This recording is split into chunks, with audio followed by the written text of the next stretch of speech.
What's ajib? Who is better in speech than him who calls towards, he didn't say Islam, even though we have to call towards this deen. But why is that? There's so much hikmah in that verse, because some people have the wrong idea about Islam, unfortunately, because of what the media portrays. So sometimes if you say Islam, immediately he has some preconceived notions. There might be an immediate block, and he'll stop listening. Allah says, وَمَنْ أَحْسَنُ قَوْلًا مِمَّنْ دَعَى إِلَى اللَّهِ. Talk about Allah, the greatness of Allah, the Creator. وَعَمِلَ صَالِحًا. After you talk about the greatness of Allah, what impacts people most? Action speaks louder than words. So he says, وَعَمِلَ صَالِحًا. You treat them kindly, you have righteous deeds, they see that. Then they will ask you, dude, what are you? What are you? And then the verse immediately continues, وَقَالَ إِنَّنِي. Look at how ajib the Quran is. He says, I am Muslim, like proud. Although there's nothing wrong with being proud, obviously, about being Muslim. But وَقَالَ إِنَّنِي مِنَ الْمُسْلِمِينَ. Like, look at the humility, the humbleness, that I'm just one of the Muslims. To always remind us to be humble, to understand that da'wah, by the way, although it's a responsibility of every single person who says La ilaha, tfaddal habib. Hadir. Yeah, the video, cameras, got it. Barakallah feek. That although it's a responsibility on everybody, Allah says, وَدَاعِيًا إِلَى اللَّهِ بِإِذْنِهِ. Without the permission of Allah, you can't do this work. You have to have idhn. So I have very good news for all of you here today. Our elders, our scholars, our brothers, and our sisters. You never invite someone, I don't know about you, do you invite someone you don't like to your house? Nobody does. He says, Wallahi, I can't stand you, bro. Can you come over for dinner? You don't do this for iftar. I don't want to see you anywhere around. But look at this. This is whose house? And who invited you here today? Allah. Could you come here without the amr of Allah?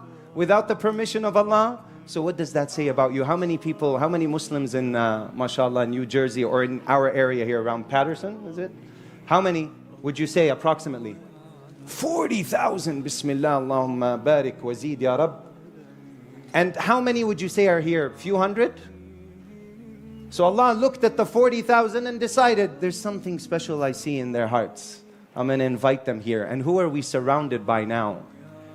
You know, I talk a lot about ikhlas. Does Allah accept any... Oh, mashallah. I feel promoted now. Mashallah. How do you do this, akhi? Ana jahil ya akhi. You want to help out? Dress me up here?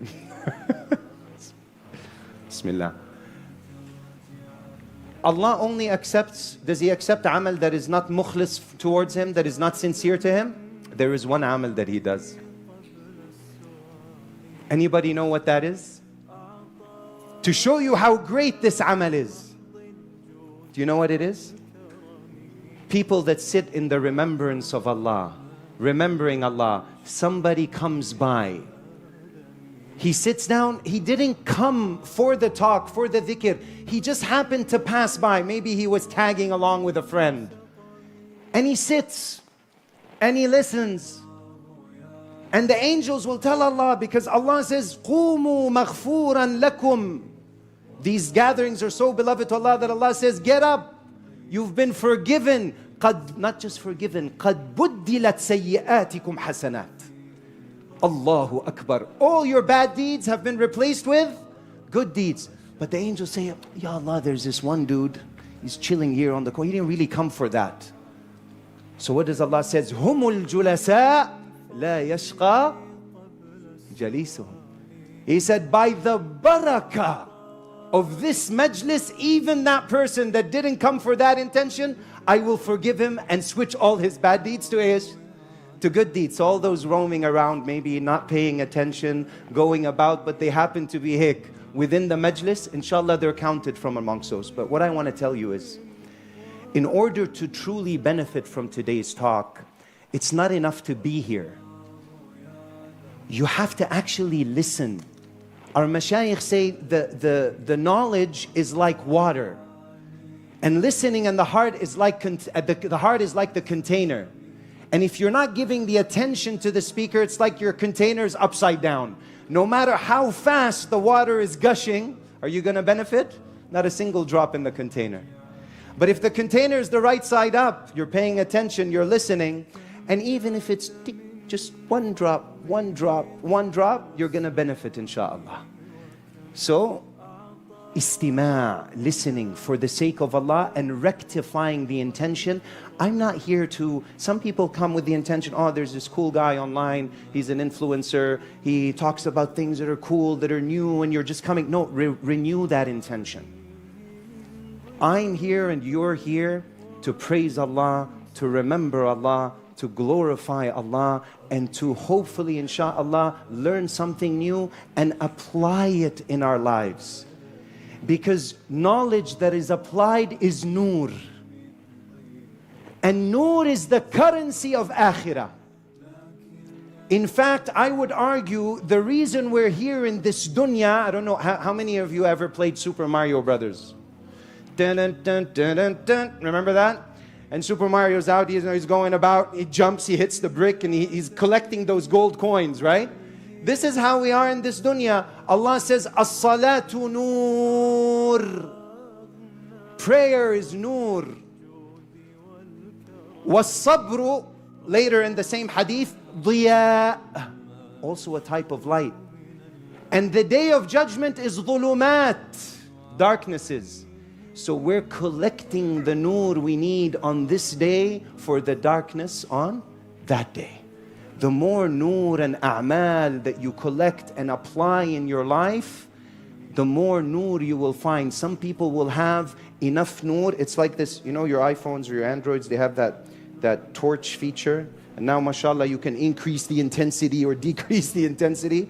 Some will be able to see just as far as maybe their feet. Some will be able to see a few meters down. Some as long as their gaze can stretch, depending on how much nur they collected. This is Ramadan. We're close to the Ashr al-Awakhir. This is the best of times. Not all times are created equal. Laylatul Qadri khayrun min alfi shahr. Not all days are created equal. Not all places are created equal. أحب البقع في الأرض إلى الله المساجد. The most beloved places. You're now sitting in one of the most beloved places to Allah, His masjid. So we renew the intention that we want to apply. الذين يستمعون القول فإيش؟ أحسن يتبعون. They practice. Those are the ones that are going to benefit. So today's talk, the inwan that I chose, because I really want to deliver something. Allahumma fashhad. I'm here just as a conduit. That Allah is utilizing me, insha'Allah, to deliver something for you. And it's an amana, it's a trust. So I want you to go home with something and really benefit. So I thought about it. And I said, I really want to focus the talk today on the perspective of the believer, the mu'min. And I want to present to you that the believer is command-oriented, not results-oriented. Allah subhanahu wa ta'ala says, He says, وَالَّذِينَ جَاهَدُوا فِينَا وَالَّذِينَ جَاهَدُوا فِينَا. Those who strive and struggle in our ways, لَنَهْدِيَنَّهُمْ. Lam al-ta'keed. This is a qasam by Allah, surely. And the noon as well, لَنَهْدِيَنَّهُمْ. Verily, for sure, we will guide them. Subulana. Do you know what the subul are? One of my mashayikh, ulama, mashallah, ajib guy. He said, السبل هي كل الطرق التي تؤدي إلى الجنة. All the different pathways that lead to paradise. Because paradise has how many doors? 8 doors. And Allah قسم الأعمال كما قسم الأرزاق. Just like He portioned your rizq, He portioned your a'mal. You will find some people, they have this, they're inclined more towards fasting, some more towards dhikr, some more towards salah, some more towards charity. And it's okay, whatever you're inclined to, but you will be guided to these paths by Allah subhanahu wa ta'ala. But I want to focus on وَالَّذِينَ جَاهَدُوا فِينَا is an ayah Makkiyah. There was no jihad of the sword at the time. There was jihad of the what? Of the nafs. Why the nafs? What does jahadu fina mean? You read the tafsir, those who strive in us, in Allah. How do you strive in Allah? What does that mean? I asked my sheikh, I said, you know, it seems vague. Like, I know who Allah is, I know what striving is, but how do I strive in Allah? Allahu Akbar, the answer he gave me, how beautiful. He said, وَالَّذِينَ جَاهَدُوا فِينَا أي وَالَّذِينَ جَاهَدُوا فِي أَوَامِرِنَا. Meaning those who strive in our commands. Why? What's the strive? Because when the command of Allah comes, there are times where it doesn't align with your hawa. You don't feel like it. Get up for Fajr. It's cold. It's hard, fast, but I'm hungry. Whatever it may be, I don't feel like doing it. So there needs to be what? A mujahada of the nafs. Because when the command of Allah comes, you have وَهَدَيْنَاهُ النَّجْدَيْنِ. You have two options. Imma, the choice, huda wa imma hawa. You either follow your caprice, your load-based desires, because I'm free, bro, because I do what I want. It's freedom. Freedom, I do whatever I want to. It's my life, I'm free. You're free, Habibi, not here. If you're free here, you're going to be a slave in Akhirah. But if you're a slave to Allah's commands here, you're going to be free in Jannah in Akhirah. لأن الله خلق الدنيا لتكميل أوامره وخلق الآخرة لتكميل الشهوات. الجنة. He created paradise for the completion and fulfillment of your desires. لهم ما يشاءون فيها ولدينا مزيد. They get whatever they desire, and we have more. The ulama say mazid is looking at wajhullah subhanahu wa ta'ala, to be able to see Allah on that day. But He created this dunya to fulfill His commands. So when the command of Allah comes, following, if you obey your hawa, your desires, man ja'ala, أرأيت الذي جعل what? إلهه هواه. If you make your ilah your hawa, why? Your ilah is the one you obey. If your hawa, this is what I feel like doing, and you do that, you followed hawa. But Allah wants you to follow huda, the guidance. وَإِن تُطِيعُوهُ تَهْتَدُوا. Rasulullah sallallahu alayhi wa sallam. If you obey Him, أطيعوا الله وأطيعوا الرسول. Obey Allah and obey Rasulullah sallallahu alayhi wa sallam. So this concept of striving, what does it mean? وَمَا أُمِرُوا إِلَّا لِيَعْبُدُوا اللَّهِ. The amr of Allah when it comes. I need a youngster here just to kind of demonstrate.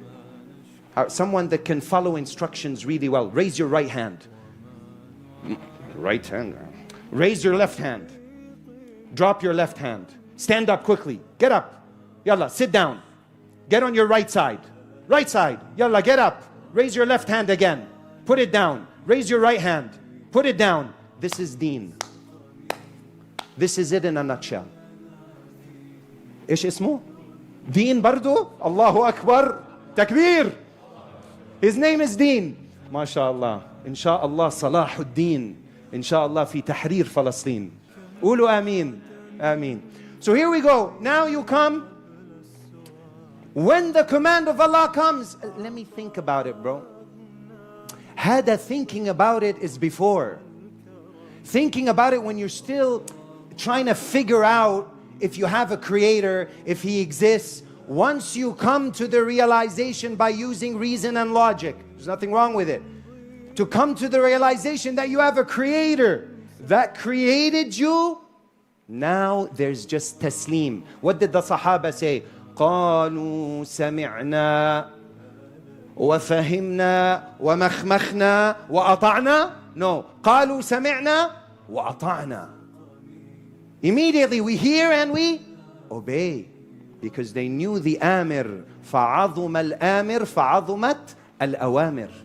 When Allah became great, they knew the qadr of Allah. Then when Allah's command came, immediately they're ready to obey. But you have to trust. It comes in one of the stories, that I like to share, because it really elucidates this point. Where someone is, he's, just hiking on a cliff and he falls down. And it's like thousands of meters. And he holds on with two hands. He's holding on for his dear life. And he's crying out. He looks down. Uff, ruhna fiha. If we fall, we're done for. He looks up and he's alone. He starts yelling, help! That's a nice echo that you're having. Good sound system. Help! Pretty good. Nobody answers. He looks down. All of a sudden, he's hanging on for dear life with one hand. Help! Then he hears a voice, and Allah subhanahu wa ta'ala now answers. أَمَّن يُجِيبُ الْمُضْطَرَّ إِذَا دَعَاهُ. He says, yes. He said, who is that? He said, it's God. He says, God? Help! Oh God, help, help! So God says, do you trust me? So he says, of course. So God says, let go. So he's holding with one hand. He looks down. He looks up. He looks down.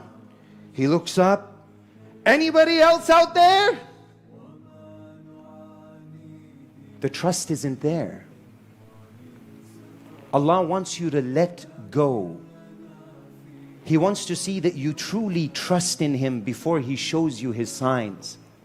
إِيَّاكَ نَعْبُدُ وَإِيَّاكَ نَسْتَعِينُ. Co-measure it with your ibadah. Ibadah is what's from you to Allah. Yes, nasta'een is what's from Allah to you. In as much as you fulfill your ibadah to Allah, in as much as you get aid and help from Allah subhanahu wa ta'ala.